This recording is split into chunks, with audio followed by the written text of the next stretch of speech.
Okay, now let's move on to the slightly more complicated queries, and that is when the query is a vertical line segment instead of being a vertical line.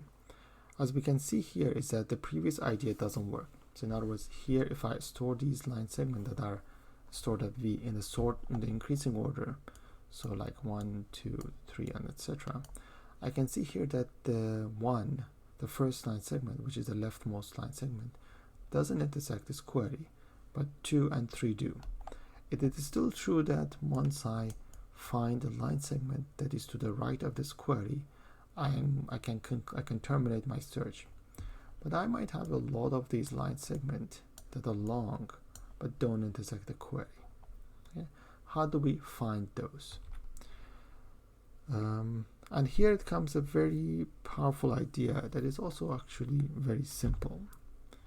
So remember that I have stored the list of these line segments at this node V.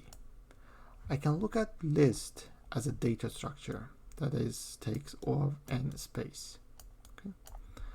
But if I want to be a bit more powerful than this data structure, I don't have to use a list. In other words, I could store any data structure that takes linear space at node V without blowing up the space that this data structure consumes by more than a constant. Okay? So in other words, I'm allowed to do this replacement. And in this particular case, the replacement that we're going to have for this data structure is a data structure that can answer three-sided queries. So let me explain this. Look at this line segment that I'm supposed to store at this node V, and look at their endpoints. So these green endpoints are the endpoints that I'm considering.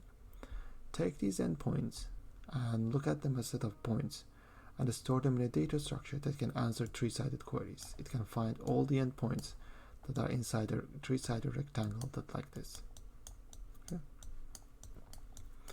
The data structure that can do that is priority search tree.